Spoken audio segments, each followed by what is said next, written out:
ચાલો આજે આપણે ગણિતમાં 9મું પ્રકરણ અડધું અને પાપ પ્રકરણ ચલાવતા હતા, તેમાં આગળ વધીશું. ચાલો, એમાં મેં તમને અગાઉ 1/3 ભાગ કોઈપણ વસ્તુના 1/3 ભાગ એટલે કે આખી વસ્તુના 2 સરખામાંનો 1 ભાગની સમજ આપી ચૂકી છું.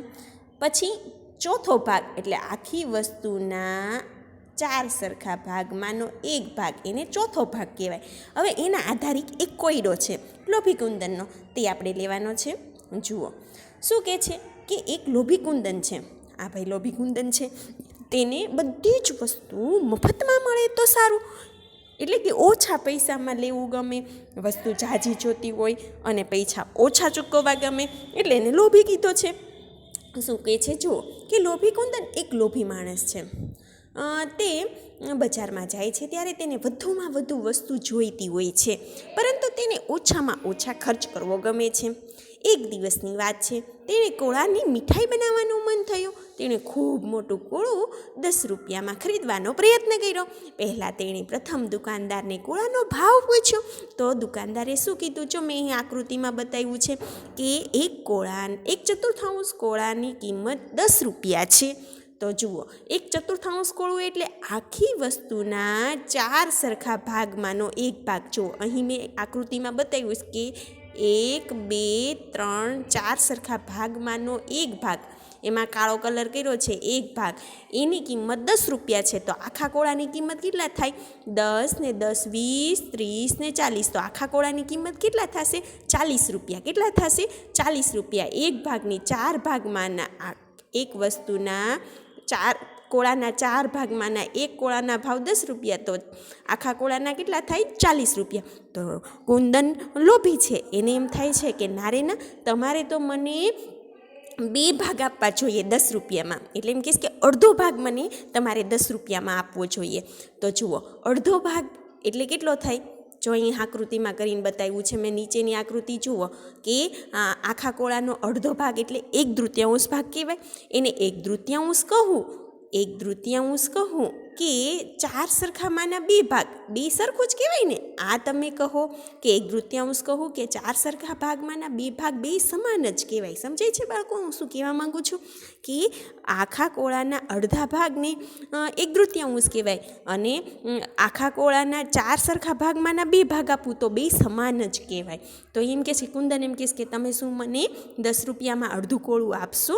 તો બીજું કોળું વેચનાર કુંદન બીજા દુકાનદાર પાસે ગયો, તેટલા જ માપનું કોળું શોધવા માંડ્યો. કુંદન, આ કોળામાંથી મને 10 રૂપિયામાં કેટલું કોળું મળશે? એટલે એમ કહેશે, દુકાનદાર કહેશે અડધું. તો કહો છો આખા કોળાના કેટલા થાય? અડધા કોળાના 10 રૂપિયા, તો આખા કોળાના કેટલા થાય? 20 રૂપિયા. સરસ. જુઓ, મેં તમને અત્યારે શું સમજાવ્યું કે 1/3 કોળું કહું કે કેટલા થયા? 4માંના 2 ભાગ, 2 સરખું જ કહેવાય. અડધું કોળું કહું કે 4 ભાગમાંના 2 ભાગ કહું, 2 કેવું થાય? સરખું તે. હવે કુંદનને હજી લોભ જાગે છે હો. એ એમ કહે છે કે નારે ના, તમારે તો મને કેટલા આપવા જોઈએ? 3 ભાગનું, એટલે કે 4 ભાગમાંના 3 ભાગનું કોળું આપવું જોઈએ 10 રૂપિયામાં. એટલે કેટલા થયા? કે પોણો ભાગ. કેટલો કહેવાય? આમ પોણો ભાગ, અને આમ 4 ભાગમાંનો 3 ભાગ. 1 ભાગ, 2 ભાગ ને 3 ભાગ. શું કહે છે કે તમારે તો મને પોણા ભાગનું કોળું આપવું જોઈએ. બીજો કોઈ વેચનાર ભાગ અહીં એમ કહેશે કે દુકાનદાર કહે છે કે ભાગ અહીંથી જા, પેલા માણસમાં પાસેથી જા, તે આવા હલકી ગુણવત્તાના કોળા રાખે છે, શાકભાજી રાખે છે, તે કદાચ તને આપી દેશે 10 રૂપિયામાં આખું કોળું. પોણું શું, આખું આપી દેશે. મારી પાસે નથી. લાલચુ કુંદન ત્રીજું કોળું વેચનાર પાસે ગયો. તેણે તેના જેવું જ કોળું જોયું એટલે પૂછ્યું, તું મને 10 રૂપિયામાં આપીશ? ત્રીજો વેચનાર શું કહે છે કે પેલા છાપરા ઉપર ચડી જા, ત્યાં વેલા પરથી ઘણા બધા કોળા તદ્દન મફતમાં મળી રહેશે. કુંદન તો છાપરા ઉપર ચડવા જાય છે અને મફતમાં કોળું લેવું છે, તો એની શું દશા થાય છે જુઓ તો તમે. તે તો તેને શું પડે છે? છાપરા ઉપર પડે છે એમ. તો એણે કેટલો લોભ કર્યો કે 1 ભાગનું મળતું હતું તો 2 ભાગ લેવાનો વિચાર કર્યો. 2 ભાગનું કોળું 10 રૂપિયામાં મળતું હતું તો ત્યારે એને એમ થયું 3 ભાગનું આપો. 3 ભાગનું જો દુકાનદાર હા પાડી દે તો એમ કહેશે કે મારે તો 10 રૂપિયામાં આખું કોળું જોતું છે. એટલે આખું કોળું લેવા માટે તે છાપરા પર પડે છે. તો એ અતિ લોભ સારો નથી. આમાં કોયડા દ્વારા આપણે 1/4 ભાગની સમજ એટલે કે પા ભાગની, 2/4 એટલે કે અડધા ભાગની અને 3/4 એટલે કે પોણા ભાગની સમજ આ કોયડા દ્વારા મેળવ્યા. હવે આપણે આગળ કરીશું.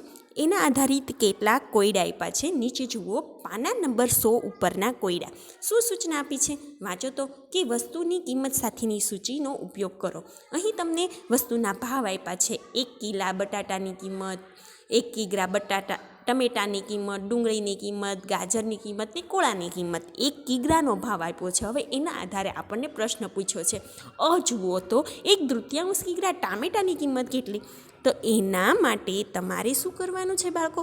તમારી એક ગણિતની બાકી બુક કાઢવાની છે અને એમાં તમારે કોયડા ગણવાના છે. જો મેં નમૂના રૂપે આપ્યું છે તે રીતે તમારે કોયડા ગણવાના છે. પહેલો કોયડો 1/3 કિગ્રા ટામેટાની કિંમત પૂછી છે. તો શું કરવાનું કે 1 કિગ્રા ટામેટાનો ભાવ કોષ્ટકમાં જોવાનો કેટલા છે? 8 રૂપિયા. તો 1 કિગ્રા ટામેટાના રૂપિયા 8. 1 કિગ્રા ટામેટાના રૂપિયા 8. તો અડધા કિગ્રા ટામેટાના કેટલા થાય? તો 8ને 2 વડે ભાગવી તો કેટલા થાય? 8ના ઘડિયામાં 8ને 2 વડે 2ના ઘડિયામાં 8 ક્યારે આવે? 2 ચોકું 8. તો અડધા કિગ્રા ટામેટાની કિંમત 4 રૂપિયા થાય. કેટલી થાય? 4 રૂપિયા. ચાલો બીજો કોયડો શું કીધો છે કે કોની કિંમત વધારે છે? 1/2 કિગ્રા ડુંગળીની કિંમત કે 1/4 કિગ્રા ગાજરની કિંમત? તો તમારે કોષ્ટકમાં ડુંગળીની કિંમત અને ગાજરની કિંમતનો કિલોનો ભાવ જોવાનો છે કે 1 કિગ્રા ડુંગળીનો ભાવ કેટલો છે. ચાલો બીજો કોયડો જુઓ કે 1 કિગ્રા ડુંગળીના કિંમતના 10 રૂપિયા છે અને 1 કિગ્રા ગાજરના કિંમત કેટલી છે? 16 રૂપિયા. લખવાનું 1 કિગ્રા ડુંગળીની કિંમત 10 રૂપિયા અને 1 કિગ્રા ગાજરની કિંમત 100 રૂપિયા. હવે આપણને ડુંગળી કેટલા કિગ્રા કીધી છે? અડધા કિગ્રા. એટલે કે 10ના અડધા કેટલા થાય? 5. તમારે અહીં લખવાનું છે કે અડધા કિગ્રા ડુંગળીની કિંમત કેટલી? તો 10/2 કરીએ તો 10ના અડધા 5. અડધા કિગ્રા ડુંગળીની કિંમત 5 રૂપિયા. હવે આપણને ગાજરના કેટલા કીધું છે? કે ગાજર કીધું છે 1/4 કિગ્રા. તો 1/4 કિગ્રા ગાજરની કિંમત કેટલી થાય? તો 16/4 કરવી, 1/4 કરવી તો ચોકે ચોકે 16ના 4 સરખા ભાગ કરો. 16ના 4 સરખા ભાગ એટલે કે 4ના ઘડિયામાં 16 ક્યારે આવે? ચોકે ચોકે 16. તો 16ના 4 ભાગમાંનો 1 ભાગ એટલે કે 4 રૂપિયા થાય. તો બંનેમાં કોની કિંમત વધુ છે? તો બંનેમાં 5 રૂપિયા એટલે કે અડધા કિગ્રા ડુંગળીની કિંમત વધુ થાય. અડધા કિગ્રા ડુંગળીની કિંમત વધુ થાય. ચાલો શું પ્રશ્ન પૂછ્યો છે કે 3/4 કિગ્રા બટાટાની કિંમત કેટલી? તો બટાટાનો ભાવ કોષ્ટકમાં જોવો. 1 કિગ્રા બટાટાના કેટલા? તે તમારે દાખલામાં ગણવાનું કે 1 કિગ્રા બટાટાના રૂપિયા 12 છે. 1 કિગ્રા બટાટાના રૂપિયા 12 છે. તેથી 3/4 કિગ્રા બટાટાના કેટલા થાય? તો 12 × 3/4 કરવાના. જુઓ અહીં મેં કોયડો કર્યો છે કે 1 કિગ્રા બટાટાના 12 રૂપિયા. તો 3/4 બટાટાના કેટલા? તો 12 × 3/4. તો 12ના ઘડિયામાં 4 ક્યારે આવે? 4 તેરી 12. અને તો 4 તેરી 12 એટલે 1 ભાગના 3 રૂપિયા. તો એવા 3 ભાગના કેટલા? 1 ભાગના કેટલા થયા? 1 ભાગના 3 રૂપિયા. તો 3 ભાગના કેટલા થાય? 3 તેરીને 9. તો 9 રૂપિયા થાય. કેટલા થાય? 9 રૂપિયા. જો અહીં હું તમને ફરીથી સમજાવું કે આખા બટાટાના 12 રૂપિયા છે. તો 1 ભાગના કેટલા થાય? 3. 3 ને 3 6, 3 9 ને 3 12 થાય. એટલે કે 3 ભાગના કેટલા થાય? 9 રૂપિયા થાય. પછીનો કોયડો શું પૂછ્યો છે કે કીર્તિ ખરીદી કરવા જઈ રહી છે.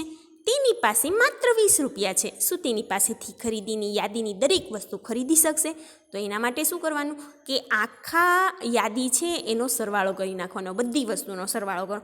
તમારે અહીં દાખલો સ્વરૂપે ગણવાનો છે કે તમે બધી વસ્તુ ટમેટાના 1 કિગ્રાના કેટલા કીધા છે? ટમેટાના 1 કિગ્રાના 8 રૂપિયા, બટાટાના 12 રૂપિયા, ડુંગળીના 1 કિગ્રાના 10 રૂપિયા, ગાજરના 1 કિગ્રાના 16 રૂપિયા અને કોળાના 1 કિગ્રાના 4 રૂપિયા. તો કુલ સરવાળો થાય 50 રૂપિયા. તો લઈને તો 20 રૂપિયા જાય છે ને? તો ના, બધી ખરીદી કરી શકશે નહીં. છઠ્ઠો પ્રશ્ન શું છે? પ્રશ્ન કે 5મો, તમારી જાતે 2 પ્રશ્ન બનાવો. તમારી જાતે આવા 2 પ્રશ્ન બનાવો. જુઓ આપણે બનાવ્યા છે 2. અહીં આપણે ગાજરનો કોળાની કિંમત આખા કિગ્રાની આપીશ તો એના આધારે આપણે એક પ્રશ્ન બનાવીએ કે 1/2 કિગ્રા કોળાની કિંમત કેટલી થાય? અથવા બીજો પ્રશ્ન બનાવીએ કે 3/4 કિગ્રા ગાજરની કિંમત કેટલી થાય. આપણને ગાજરનો ભાવ આપ્યો તો આપણે ત્રીજા ભાગના 1 કિગ્રાના 3/4 ભાગના ગાજરની કિંમત કેટલી થાય. આ રીતે બીજા પ્રશ્ન પણ તમે બનાવજો. તો આજના પીરિયડમાં આપણે શું શીખ્યા? આજના પીરિયડમાં આપણે લોભી કુંદનના કોયડા દ્વારા કોઈપણ વસ્તુનો એક ભાગ, કોઈપણ વસ્તુના એટલે કે એક કોળાનો કેટલામો ભાગ, એક ભાગ વિશેની સમજ મૂકી, જેને પા ભાગ કહેવાય. જો અહીં ફરીથી કોળું દોરું છું કે એક કોળાનો 1/4 ભાગ એટલે પા ભાગ, 2/4 ભાગ એટલે કે અડધો ભાગ, અને 3/4 ભાગ એટલે કે પોણા ભાગની સમજ મેળવા. એ સિવાય આપણે કોયડા સમજ્યા.